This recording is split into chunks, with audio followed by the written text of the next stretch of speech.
আমাদের খুব আনন্দের দিন এবং গর্বের দিন যে ঠাকুরের শ্রী শ্রী ঠাকুরের 138তম জন্ম মহোৎসব, যে ষষ্ঠী কারণিক উৎসব আমরা ঠাকুরবাড়ি থেকে যে আচার্য যে নাম দিয়েছেন, এই উৎসবের আজ উৎসব চলিতেছেন।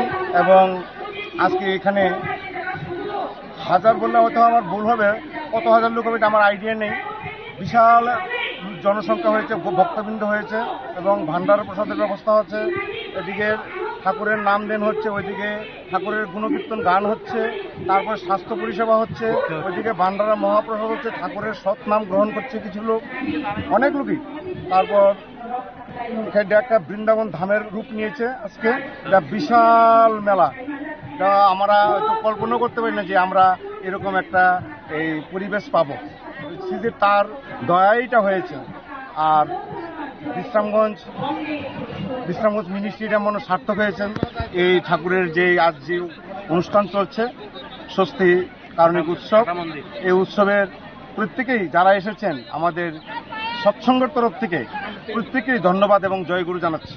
কয়টা সৎসঙ্গের উদ্যোগে হচ্ছে? আজকে আমাদের 6টা সৎসঙ্গ মন্দিরে একসাথে মিলিত হয়ে উৎসব হচ্ছে। এই উৎসব চলিলাম, বিশ্রামগঞ্জ, মেলাগড়, সোনামুড়া, দুর্লভনারায়ণ, কাঠালিয়া, এই 6টা মন্দিরের উদ্যোগে আজকে আমাদের এই ষষ্ঠী কারণিক উৎসব হয়েছে, আঞ্চলিক উৎসব। আগামী দিনে আবার বিশালগড় হবে একটা গজারিয়াতে। সারা ত্রিপুরার থেকে এখন আজকে লোক সমাগম হয়েছে বিশাল, আপনারা দেখতে পাবেন, হয়তো দাদারা দেখাবেন। তাদেরকেও ধন্যবাদ জানাচ্ছি এবং প্রশাসনকেও ধন্যবাদ জানাচ্ছি। আজকে আমাদের যে সহযোগিতা করেছেন, ইলেকট্রিক দপ্তরকেও আমরা সহযোগিতা জানাচ্ছি, প্রত্যেকটি দপ্তর আমাদেরকে সহযোগিতা করেছেন এবং এলাকার ব্যবসায়ী হতে ভক্তবৃন্দ সবাই আমাদেরকে সহযোগিতা করেছেন। এই জন্য প্রত্যেককে আমরা ধন্যবাদ জানাচ্ছি সৎসঙ্গের পক্ষ থেকে। এই উৎসব কমিটির সেক্রেটারি কে? সেক্রেটারি হচ্ছে, আমি সেক্রেটারির নাম হতে পারি, কিন্তু মেন উদ্যোক্তা হচ্ছেন আমাদের ডক্টর রাজেশ দাস মহাশয়। উনি যে উদ্যোগ নিয়েছেন, উদ্যোগ মনে হয় অনেকটা সাফল্যমণ্ডিত হয়েছে মনে হয় আর কি। বাকিটা ঠাকুরের ব্যাপার, ঠাকুরের কর্ম ঠাকুরই করাচ্ছেন, আমরা তার একমাত্র তার ভিত্ত মাত্র।